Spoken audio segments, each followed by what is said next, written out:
All right, hello again. All right, we're going to be looking at a different book today. This one's called Chester's Way. It's by Kevin Hincks. A lot of you may have read this. It's a really great book to read or listen to at the beginning of the year to kind of talk about friendship and being your own person. That's kind of the theme. So we're going to use this book as we go through our Story Mountain roadmap and looking at those vocabulary words that we started talking about yesterday. Climax, rising action, falling action, conflict, resolution, those things. So we're going to look at this book as an example as we learn about those vocabulary words. So without further ado, I'm going to start. This is Chester's Way.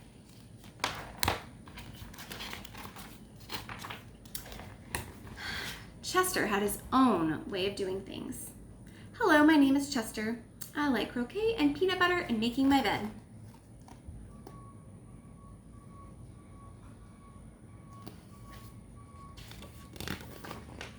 He always cut his sandwiches diagonally. He always got out of bed on the same side.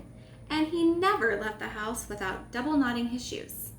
Chester always had the same thing for breakfast, toast with jam and peanut butter. And he always carried a miniature first aid kit in his back pocket, just in case. You definitely have a mind of your own, said Chester's mother. That's one way to put it, said Chester's father.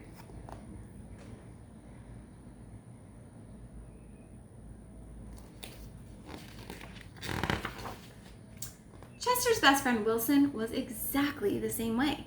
That's why they were best friends. Chester wouldn't play baseball unless Wilson played, and they never swung at the first pitch or slid head first. Wilson wouldn't ride his bike unless Chester wanted to, and they always used hand signals. If Chester was hungry, Wilson was too, but they rarely ate between meals. Some days I can't tell those two apart, said Wilson's mother. Me either, said Wilson's father. Chester and Wilson, Wilson and Chester, that's the way it was.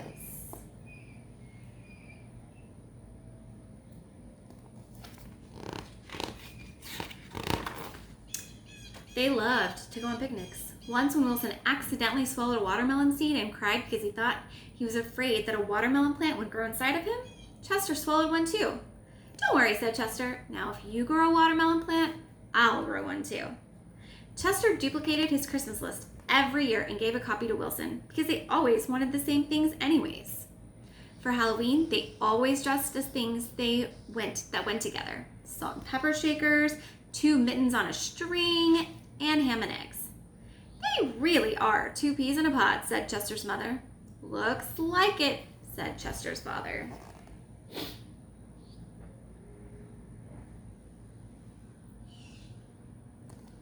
Do any of you have a very good close friend that you do everything together with, or you all like the same things?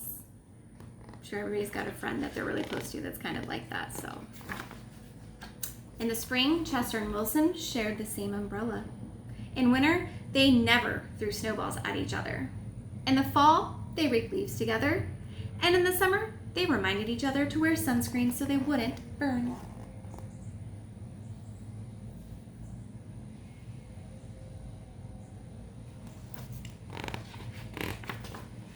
Chester and Wilson, Wilson and Chester.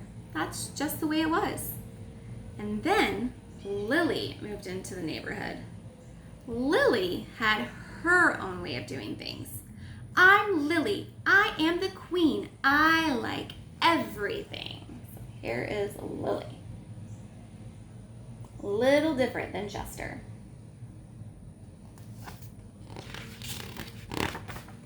She wore band-aids all over her arms and legs just to look brave.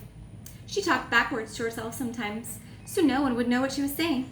And she never left the house without one of her nifty disguises. Lily waved at all of the cars that passed by, even if she didn't know who was in them. And she always carried a loaded squirt gun in her back pocket, just in case. She definitely has a mind of her own, said Chester. That's one way to put it, said Wilson. She is a little bit different.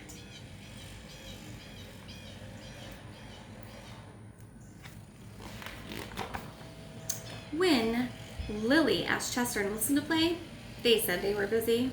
When she called them on the phone, they disguised their voices and said they were not home. If Lily was walking on one side of the street, Chester and Wilson crossed to the other side and hid. "She's something else," said Chester. "Looks like it," said Wilson.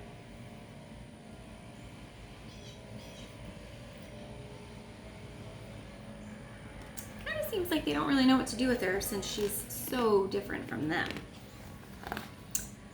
One day, while Chester and Wilson were practicing their hand signals, some older boys rode by, popping wheelies. They circled Chester and Wilson and yelled personal remarks. Chester and Wilson didn't know what to do. Just when they were about to give up hope, a fierce-looking cat with horrible fangs jumped out of the bushes and frightened the older boys away. I wonder who that cat is. Look at those boots.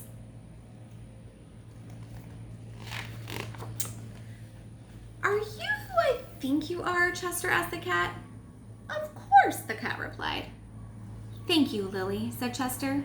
"You're welcome, Chester," said Lily. "Thank you, Lily," said Wilson. "You're welcome, Wilson," said Lily. "I'm glad you were wearing a disguise," said Chester. "And I'm glad you had your squirt gun," said Wilson.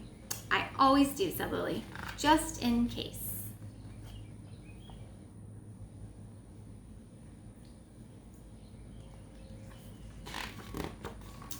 Afterward, Chester invited Lily over for lunch. "You have a Muscle Mouse cup?" said Lily. "Of course," said Chester. "I do too," said Lily. "Same here," said Wilson. Chester and Wilson cut their sandwiches diagonally. Lily asked Chester's mother if she had cookie cutters, and she made stars and flowers and bells. "That's neat," said Chester. "Wow," said Wilson. That night, Lily invited Chester and Wilson to sleep over. "You have a nightlight?" said Chester. "Of course," said Lily. "I do too," said Chester. "Same here," said Wilson. Chester and Wilson wanted toast with jam and peanut butter for breakfast the next morning. "Boring," said Lily. "Try this instead." "This is good," said Chester. "Wow," said Wilson. "Look at what they made. So unique."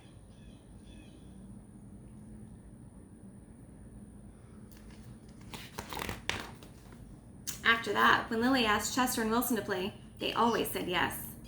When she called them up on the phone, they had pleasant conversations. And if Lily was walking on one side of the street, Chester and Wilson waved and ran to catch up with her. Chester and Wilson taught Lily hand signals, and she taught them how to pop wheelies. Lily taught Chester and Wilson how to talk backwards, and they taught her how to double knot her shoes, helping one another out, just like good friends do.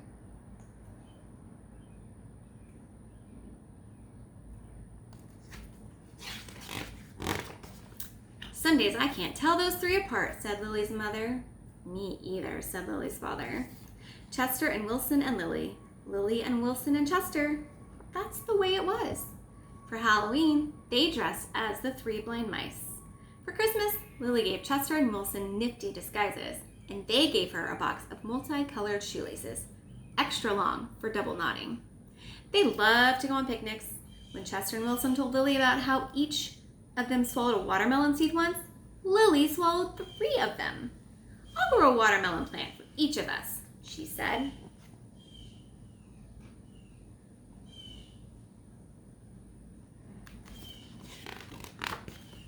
In the spring, Chester and Wilson and Lily shared the same umbrella.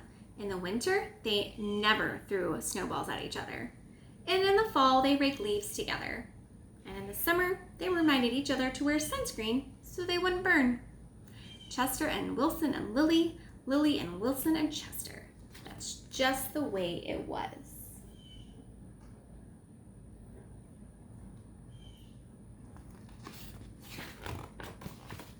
And then Victor moved into the neighborhood. Oh dear, what do you think is going to happen with Victor? Do you think they would like Victor at first? I don't know. Guess we'll have to find out. All right, guys, we will continue talking about that in class. Bye.